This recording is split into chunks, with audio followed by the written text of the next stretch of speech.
নমস্কার বন্ধুরা, কম্পিটিটিভের দুনিয়ায় আপনার প্রত্যেকের স্বাগত এবং আপনাদের সাথে আছি আমি পর্ণদীপ। আর আমরা ডেইলি কারেন্ট অ্যাফেয়ার্স অ্যানালিসিস করি। আজ 24শে জুন 2021 ইম্পর্টেন্ট কিছু কারেন্ট অ্যাফেয়ার্স নিয়ে চলে এসেছি দ্য হিন্দু থেকে। তো আমরা প্রতিদিন এই যে কারেন্ট অ্যাফেয়ার্স অ্যানালিসিস করি, আজকে আপনারা কারেন্ট অ্যাফেয়ার্সের সাথে অনেক স্ট্র্যাটেজিকে ইম্পর্টেন্ট স্ট্র্যাটেজিকে দেখতে পাবেন। রিসেন্টলি বিভিন্ন যে এক্সামগুলো হয়ে গেছে তার মধ্যে অনেক স্ট্র্যাটেজিকে এর মধ্যে থেকে কিন্তু কমন এসেছে এবং ভবিষ্যতেও কিন্তু এই স্ট্র্যাটেজিকের মধ্যে থেকে কমন আসবে। তো আমি আজকে টোটাল 6টি পেজ এনেছি কারেন্ট অ্যাফেয়ার্সের।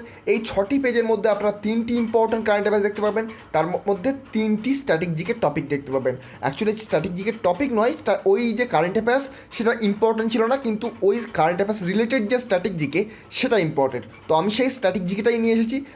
যেখানে আমাদের কারেন্ট অ্যাফেয়ার্স পড়ার দরকার নেই সেখানে আমরা কিন্তু এক্সট্রা টাইম ওয়েস্ট করবো না। তো চলুন ভিডিওটা শুরু করা যাক। তার পূর্বে এগিয়ে চলো, এই টেলিগ্রাম চ্যানেলে আমার প্রতিটি লেকচারের আপডেট এবং ইম্পর্টেন্ট লেকচারের পিডিএফ পাবেন, যেমন এই কারেন্ট অ্যাফেয়ার্স। আর এই বুক রিভিউ দেখতে পারেন আপনারা পর্ণদীপস ওপিনিয়ন চ্যানেল, লিঙ্ক ডেসক্রিপশন বক্সে দেওয়া থাকবে। এই যে শঙ্কর আইএএস, তারপরে ইন্ডিয়ান পলিটি, প্রত্যেকটা ডব্লিউবিসিএস এবং ইউপিএসসি রিলেটেড সমস্ত বইয়ের রিভিউ কিন্তু এখানে করা হবে। আর আপনারা যদি কারেন্ট অ্যাফেয়ার্সের ডিরেক্ট পিডিএফ পেতে চান, লিঙ্ক ডেসক্রিপশন বক্সের একেবারে প্রথমে কিন্তু দেওয়া থাকবে কারেন্ট অ্যাফেয়ার্সের ডিরেক্ট পিডিএফের লিঙ্ক। চলুন এবার শুরু করা যাক। আজকে যে প্রথম কারেন্ট অ্যাফেয়ার্স ছিল এটা ইউপিএসসির জন্য ইম্পর্টেন্ট, তো তার সাথে এসএসসি রেলওয়ের জন্য এখান থেকে এই যে ডেটা এইটা ইম্পর্টেন্ট শুধু। এবার আমি অ্যানালিসিস করছি।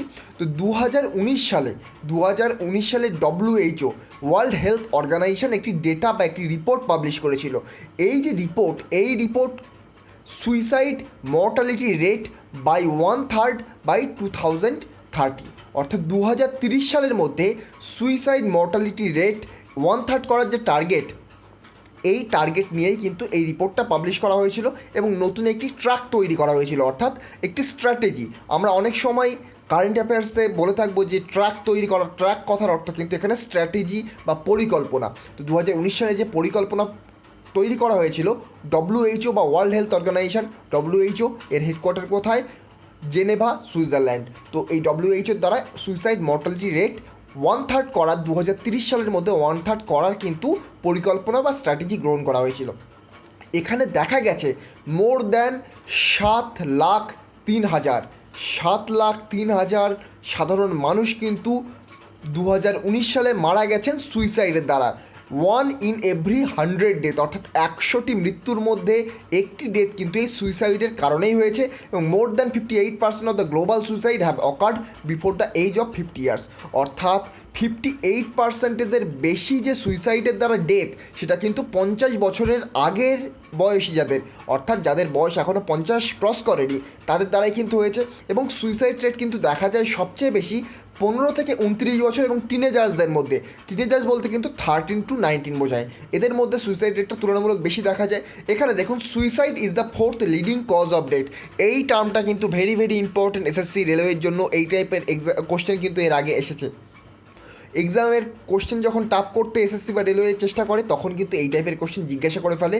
তো 15 থেকে 29 বছর বয়সী যে ছেলে মেয়ে তাদের মধ্যে কিন্তু road injury, tuberculosis, interpersonal violence, এইসব কারণে কিন্তু মৃত্যুর হার বা সুইসাইডের হার সবচেয়ে বেশি। আর এখানে বলছে দেখুন, the global age standardize suicide rate was 9। তো এখানে 1 লাখ পপুলেশন ফর 2019 দেখতে পাচ্ছেন। এখানে the global age standard suicide rate was higher in males than in females. তাহলে দেখতে পাচ্ছেন প্রতি 1 লাখ জনে 12.6 জন মেল সুইসাইড করছে এবং প্রতি 1 লাখ জনে 5.4 জন ফিমেল সুইসাইড করছে। আর এখানে যদি অ্যাভারেজ যে রেটটা সেটা বার করতে চেষ্টা করা হয় তাহলে দেখা যাবে যে এই রেটটা কিন্তু 9% পার 1 লাখ পপুলেশান, অর্থাৎ 1 লাখ পপুলেশনের মধ্যে 9 জন কিন্তু সুইসাইড করছে। যার ক্ষেত্রে ডেটা যদি আমরা একটু আলাদা করি, সেপারেট করি, তাহলে দেখব মেল 12.6 পার 1 লাখ এবং ফিমেল 5.4 পার 1 লাখ। এবারে দেখুন, গ্লোবাল সুইসাইড রেট কিন্তু লাস্ট যে 2 ডিকেড, 2000 থেকে 2010 একটি ডিকেড এবং 2011 থেকে 2019, অর্থাৎ লাস্ট যে 2টি ডিকেড, এই 2টি ডিকেডে কিন্তু সুইসাইড রেট 36% এখানেই ডিক্রিজ করেছে। আর সুইসাইড রেট কোথায় সবচেয়ে বেশি দেখা যায়? এখানে দেখতে পাচ্ছেন হুয়ের দ্বারা বলা হয়েছে যে আফ্রিকা রিজিয়নে সুইসাইড রেট কিন্তু প্রতি 1 লাখ পপুলেশনে 11.2, ইউরোপে প্রতি 1,00,000 পপুলেশনে 10.5 এবং সাউথ এশিয়াতে কিন্তু 10.2। তো সবচেয়ে বেশি সুইসাইডের কথা দেখা যায় আফ্রিকান কান্ট্রিগুলোতে। আফ্রিকান কান্ট্রিগুলো ইকোনমিক্যালি অতটাও স্ট্রং নয়, তার ফলে দেখা যায় এখানকার সাধারণ মানুষের মধ্যে ভায়োলেন্স প্রচণ্ড বেশি দেখা যায়। এছাড়াও বিভিন্ন রকম গ্যাং ওয়ার, আফ্রিকাতে প্রচণ্ড পরিমাণে গ্যাং ওয়ার দেখা যায়, যে একটি গ্যাং আরেকটি গ্যাংকে মেরে ফেলছে। এরকম গ্যাং, ছোটোখাটো গ্যাংয়ের কথা বলছি না, একটা কমিউনিটি এক একটা কমিউনিটিকে মাস কিলিং করে। তো এই টাইপের প্রবলেম কিন্তু আফ্রিকাতে দেখা যায়। এবং আফ্রিকাতে কিন্তু ম্যাল নিউট্রিশন একটি বিরাট বড় একটি প্রবলেম। তো এই ছিল ফার্স্ট যে current affairs. Next current affairs আমরা দেখবো। নেক্সট কারেন্ট অ্যাফেয়ার্স কী বলছে? নেক্সট কারেন্ট অ্যাফেয়ার্স বলছে ফিচার্স অফ কার্ডলেস ইএমআই। তো বলছে it is a completely digital and instant EMI facility.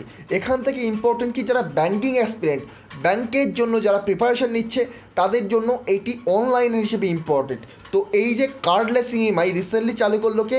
এখানে দেখতে পাচ্ছেন ICICI bank recently cardless EMI চালু করলো। এই যে কার্ডলেস ইএমআই, এটা কিন্তু হেল্প করবে কোভিড-19 সময়। এবং এখানে দেখুন প্যান কার্ড, আপনারা নাম শুনেছেন, প্যান কার্ড অনেক ক্ষেত্রে লাগে। কোনো রকম বিজনেস ডিটেলসের ক্ষেত্রে, কোনো রকম আপনি ধরুন ডিম্যাট অ্যাকাউন্ট খুলছেন, সেখানে আপনার প্যান কার্ডের প্রয়োজন হয়। বিভিন্ন ক্ষেত্রে আপনার প্যান কার্ডের প্রয়োজন হয়, শুধুমাত্র এই কয়েকটি নয়, প্রচুর ক্ষেত্রে আপনার কোনো রকম স্যালারি রিসিভ করতে গেলে প্যান কার্ডের প্রয়োজন হয়। এই যে প্যান কার্ড, এর ফুল ফর্ম ভেরি ইম্পর্টেন্ট। তার সাথে ওটিপি তো আপনারা প্রত্যেকেই জানেন, যে কোনো সাইটে লগ ইন করতে গেলে একটা ওটিপি আসে। ওটিপির ফুল ফর্ম হচ্ছে ওয়ান টাইম পাসওয়ার্ড। প্যানের ফুল ফর্ম হচ্ছে পার্সোনাল অ্যাকাউন্ট নাম্বার। এই টাইপের কোশ্চেন কিন্তু প্রিভিয়াস ইয়ার্সে বহুবার এসছে। ওটিপি এবং প্যান রিলেটেড কোশ্চেন বহুবার এসছে। Pan full form personal account number, OTP one time password. এখানে দেখুন ট্রানজ্যাকশন লিমিট ব্যাঙ্কিং অ্যাসপিরেন্টদের জন্য এটা ইম্পর্টেন্ট। এবং এসএসসির ক্ষেত্রে কিন্তু এটা আসতে পারে, রেলওয়ের ক্ষেত্রে আসার চান্স তুলনামূলকভাবে কম। কিন্তু ট্রানজ্যাকশন লিমিটও এখানে বলে দিচ্ছে। দেখুন, customers R provided with a pre approved limit for purchase under the EMI facility from rupees 7,000 থেকে 5 লাখ পর্যন্ত। রেঞ্জটা দেখুন, 7,000 থেকে 5 লাখ, এটাই কিন্তু লিমিট। আর টেনিওর এখানে কি বলছে? টেনিওর বলছে দেখুন 3 মাস, 6 মাস, 9 মাস এবং 12 মাস, অর্থাৎ 4 ডিফারেন্ট চয়েস অফ টেনিওর। 3, 6, 9 এবং 12 মাসের টেনিওর। এখানে আপনারা দেখতে পাচ্ছেন আইসিআইসিআই ব্যাঙ্ক সম্পর্কে কিছু ইম্পর্টেন্ট এটা কিন্তু আপনাদের স্ট্র্যাটেজিকের পক্ষ থেকে শুধুমাত্র ব্যাঙ্কিং অ্যাসপিরেন্ট নয়, সমস্ত অ্যাসপিরেন্টের জন্য very important. Even WBCS mains প্রিলিমিনারির জন্য ইম্পর্টেন্ট। এবং আপনি ইউপিএসসিতে এটা অতটা ইউজ করতে পারবেন না, সাধারণত ইউপিএসসিতে এই টাইপের কোশ্চেন করা হয় না। তো এস্টাবলিশ কত সালে হয় আইসিআইসিআই ব্যাঙ্ক? 1955 সালে। ইনকর্পোরেটেড 1994 সালে। আইসিআইসিআই ব্যাংকের হেডকোয়ার্টার কোথায়? মুম্বাই, মহারাষ্ট্র। এর এমডি এবং সিইও কি? সন্দীপ বক্সি। এবং ট্যাগলাইন কি? হাম হ্যাঁ না খেয়াল আপকা। আইসিআইসিআই ব্যাংক সম্পর্কে এই তথ্য চারটি প্রত্যেকটা মনে রাখতে হবে। Establishment 1955, headquarter Mumbai, Maharashtra, MD and CEO Sandeep Bakshi, tagline হাম হ্যাঁ না খেয়াল আপকা। তো এখান থেকে যদি আপনি ইউপিএসসি রিলেটেড কিছু তথ্য বার করতে চান, তাহলে আপনার কী করতে হবে আমি এখানে বলে দেবো না, কিন্তু আপনাকে আমি ধাপে ধাপে আপনাকে এগিয়ে নিয়ে যাবো যে কীভাবে আপনি এখান থেকে ইউপিএসসির জন্য ইম্পর্টেন্ট ফ্যাক্ট বার করতে পারেন। দেখুন, এখানে একটা জিনিস, টার্মটা দেখুন, এমডি অ্যান্ড সিইও। যেই টার্মটা শুনছেন, আপনার ইন্দ্রধনুষ প্ল্যানের কথা মনে পড়ছে? তাহলে সঙ্গে সঙ্গে আপনি এক্ষুনি চলে যাবেন আমার ইকোনমির লেকচারে। Economy, Indian economy by Ramesh Singh, by এগিয়ে চলো সার্চ করলেই পেয়ে যাবেন, প্লেলিস্ট পেয়ে যাবেন সম্পূর্ণ। ওখানে ব্যাঙ্কিং সেক্টরের লেকচার দেখবেন, তার মধ্যে কিন্তু পেয়ে যাবেন এমডি এবং সিইও সম্পর্কে, যে ইন্দ্রধনুষ প্ল্যানের মধ্যে। তো ওখানে আমি আলোচনা করেছিলাম এমডি এবং সিইও কেন আলাদা হওয়া দরকার, এই প্ল্যানের মাধ্যমে কেন বলা হয়েছে এমডি এবং সিইও আলাদা আলাদা ব্যক্তি। 1 নম্বর পাওয়া গেল ইউপিএসসির জন্য ব্যাঙ্কিং সেক্টর থেকে, ওখান থেকে কোশ্চেন আসতে পারে ইন্দ্রধনুষ প্ল্যান সম্পর্কে। 1 নম্বর পাওয়া গেল। 2 নম্বর কী পাওয়া যেতে পারে? এখান থেকে আপনি একটা জিনিস করতে পারেন, ইএমআই সম্পর্কে আপনি জাস্ট একটু জেনে রাখতে পারেন। ইউপিএসসি প্রিলিমসে হয়তো কোনো রকম স্টেটমেন্ট দিয়ে দিতে পারে ইএমআই রিলেটেড, সেক্ষেত্রে আপনার হয়তো অনেকটা হেল্প হয়ে যাবে। তো এই দুটো কাজ আপনি করতে পারেন, অনেকটা কিন্তু আপনার হেল্প হবে এমডি এবং সিইও সম্পর্কে, এবং তার সাথে এই যে ইএমআই। আর এর সাথে সাথে আপনি বিভিন্ন যে ব্যাঙ্কিং সেক্টরে বিভিন্ন যে অর্গানাইজেশান, বিভিন্ন ব্যাংক, সেগুলো সম্পর্কে তথ্য কালেক্ট করে রাখতে পারেন, নোট করে রাখতে পারেন। এভাবেই কিন্তু একটার সাথে আরেকটা আপনাকে লিঙ্ক করতে হবে। নেক্সট দেখব, নেক্সট কী রয়েছে? নেক্সট রয়েছে about national thermal power corporation, NTPC সম্পর্কে। এটা কোনো কারেন্ট অ্যাফেয়ার্স নয়, এনটিপিসি নিউজে ছিল। তো এখান থেকে কারেন্ট অ্যাফেয়ার্সটা ইম্পর্টেন্ট নয়, তবে এই যে নিউজটা এটা কিন্তু স্ট্যাটিক জিকের পার্সপেক্টিভ থেকে very very important. First of all এনটিপিসির ফুল ফর্ম আমাদের জানতে হবে, national thermal power corporation. National thermal power corporation, এখানে কিন্তু নন টেকনিক্যাল পপুলার ক্যাটাগরির কথা বলা হচ্ছে না, যে এনটিপিসি 2019 সালে ভ্যাকান্সি পাবলিশ করেছিল, এখন 2021 সাল হয়ে গেল, তার 7 ফেজের টিয়ার 1-এর এক্সাম বাকি, এরপরে টিয়ার 2 হবে। মানে সিলেকশন নিতে এখনও 5 বছর ধরে রাখুন, মানে মোটামুটি 7 বছর ধরে সিলেকশন নেবে একটা এক্সামের। তো যাই হোক, সে কথাই যাচ্ছি না, বেশ মজার কথা এটা। আর এনটিপিসির ন্যাশনাল থার্মাল পাওয়ার কর্পোরেশন, এনটিপিসির ফুল ফর্ম, এটা প্রতিষ্ঠা হয় 1975 সালে, হেডকোয়ার্টার নিউ দিল্লি এবং এর সিএমডি গুরদীপ সিং। রিপিট করছি, এনটিপিসির full form national thermal power corporation, establish হয় 1975 সালে, headquarter new Delhi, CMD Gurdeep Singh. Next রয়েছে আইসিসি সম্পর্কে। আইসিসি কিন্তু ইন্টারন্যাশনাল ক্রিকেট কাউন্সিলের কথা এখানে বলা হচ্ছে না, এখানে বলা হচ্ছে international criminal court. International criminal court কি বলছে দেখুন, the ICC is the first and only permanent international court with jurisdiction to prosecute individuals for the international crimes of genocide, crime against humanity, war crimes and the crime of aggression. তো এই যে ICC, ইউপিএসসির একটা statement, WBCS মেন্সের একটা question এখান থেকে কিন্তু আসতে পারে ফার্স্ট এই কয়েকটি লাইন থেকে। এখান থেকে কী তথ্য আসছে, আইসিসি কোন ব্যাপারে জুরিসডিকশন দেয়, কোন ব্যাপারে এখানে লড়া হয়, এই কোর্টে কী কী ব্যাপারে লড়া হয়। দেখুন, ক্রাইমস অফ জেনোসাইড, আপনারা যারা ওয়ান ওয়ার্ড সাবস্টিটিউশন পড়েন তারা জেনোসাইড টার্মটা হয়তো শুনে থাকবেন। তো জেনোসাইড ব্যাপারটা কি, জেনোসাইড হচ্ছে যে কোনো একটি কমিউনিটির প্রত্যেকটা ব্যক্তিকে নির্দিষ্ট করে চিহ্নিত করে প্রত্যেককে আরেকটি কমিউনিটির দ্বারা বা আরেকটা কোনো গ্রুপের দ্বারা যদি মাস কিলিং করা হয় তখন সেটাকে বলা হয় জেনোসাইড। অর্থাৎ যে কোনো একটি নির্দিষ্ট কমিউনিটি, ধরে নিন কোনো একটা ধর্ম, ধরে নিন এ ধর্ম বি ধর্ম, আমি কোনো ধর্মের নাম নেব না, তাহলে কিন্তু একটা প্রবলেম তৈরি হতে পারে। তো আমি বলছি এ ধর্ম বি ধর্ম, এ ধর্মের মানুষ বি ধর্মের সমস্ত মানুষকে মেরে ফেললো, বা সমস্ত মানুষকে না মানলেও একটা বৃহৎ অংশের মানুষকে মেরে ফেললো, তো সেটাকে কিন্তু বলা হবে জেনোসাইড। এ কমিউনিটি বি কমিউনিটির একটি বৃহৎ অংশকে মেরে ফেললো বা হত্যা করলো, এটাকেও বলা হবে কিন্তু জেনোসাইড। ক্রাইমস এগেনস্ট হিউম্যানিটি, অর্থাৎ হিউম্যানিটির বিরুদ্ধে যে ক্রাইমগুলো হয় সেই ক্রাইম, ওয়ার ক্রাইমস। এই রিসেন্টলি আপনারা ইসরায়েল প্যালেস্তাইন যে কনফ্লিক্ট দেখলেন, এটা নিয়েও আইসিসিতে যাওয়া যেতে পারে, ইন্টারন্যাশনাল ক্রিমিনাল কোর্ট। এছাড়াও যে ক্রাইম অফ অ্যাগ্রেশন, চায়না ধরুন ভারতের ওপর অ্যাগ্রেশন করছে, চায়না অন্য কান্ট্রি তাইওয়ানের ওপর অ্যাগ্রেশন করছে, তো এই যে অ্যাগ্রেশন, এই অ্যাগ্রেশনের জন্যও কিন্তু আইসিসিতে যাওয়া যায়।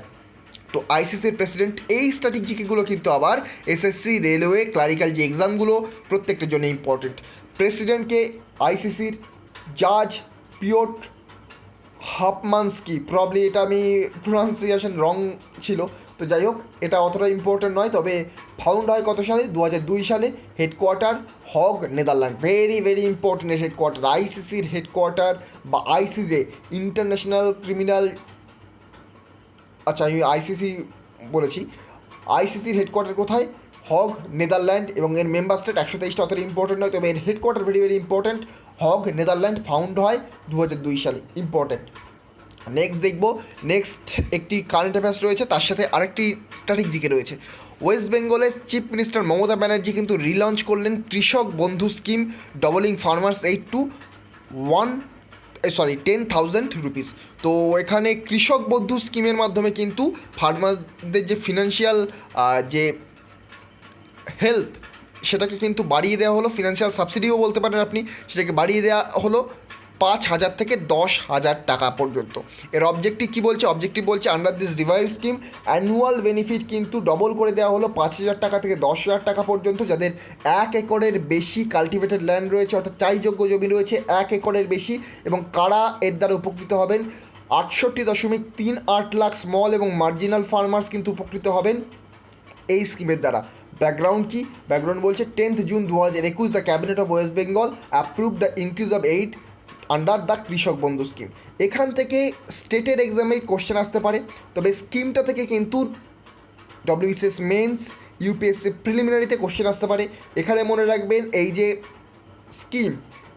স্কিম কৃষক বন্ধু স্কিম, এটা কোন রাজ্যের একটি স্কিম, এখান থেকে এসএসসি, রেলওয়ে, ক্লারিক্যাল এক্সামে কিন্তু কোশ্চেন আসতে পারে, বা ডিফেন্সের এক্সামে কিন্তু এই টাইপের কোশ্চেন দেখা গেছে, তো স্কিম রিলেটেড। তো এখান থেকে আমরা তাহলে কী কী পড়ছি, স্কিম সম্পর্কে আমরা পড়ব ইউপিএসসি প্রিলিমিনারি, ডব্লিউবিসিএস মেন্সের জন্য, এবং এই স্কিমটা শুধুমাত্র কোন রাজ্যে দেখা গেছে এটা পড়ব এসএসসি, রেলওয়ে, এই টাইপের ক্লারিক্যাল যে এক্সামগুলো রয়েছে তার জন্য।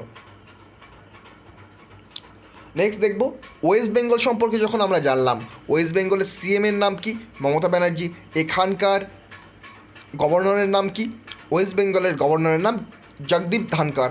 আর মনে রাখবেন ওয়েস্ট বেঙ্গলের ন্যাশনাল পার্কগুলো কিন্তু ইম্পর্টেন্ট, যার মধ্যে প্রথম রয়েছে দেখুন single national park, Neora national park, valley national park, Neora valley national park, Buxa national park, Gorumara national park, Sundarban national park এবং জলদাপাড়া ন্যাশনাল পার্ক। তো এই ছিল ওয়েস্ট বেঙ্গল রিলেটেড কিছু ইম্পর্টেন্ট ন্যাশনাল পার্ক, আর এইগুলো কিন্তু পরীক্ষার জন্য ভেরি ভেরি ইম্পর্টেন্ট। তো এই ছিল আজকের কারেন্ট অ্যাফেয়ার্স। আমি ভাবলাম ভিডিওটা খুব ছোটো করবো, কিন্তু ভিডিওটা লেন্দি হয়ে গেল। যাই হোক, আশা করছি আপনারা যারা শেষ পর্যন্ত এসেছেন তারা অবশ্যই কমেন্ট করে জানাবেন যে ভিডিওটা আপনারা পুরো দেখছেন, তাহলে কিন্তু অনেকটা মোটিভেশন পাবো নেক্সট ভিডিও আরও মন দিয়ে করার জন্য, আরও ইম্পর্টেন্ট ডেটা ইনক্লুড করার জন্য। তো এই ছিল ছোট্ট ভিডিও। যদি ভিডিওটা ভালো লেগে থাকে, ডেইলি এই ধরনের ভিডিও পেতে চাইলে আমার চ্যানেলটিকে সাবস্ক্রাইব করে পাশে থাকা বেল আইকনটি প্রেস করতে ভুলবেন না। তো আজকের মতো গুড বাই, পরবর্তী ভিডিওতে আপনার সাথে আবার দেখা হবে। Thank you.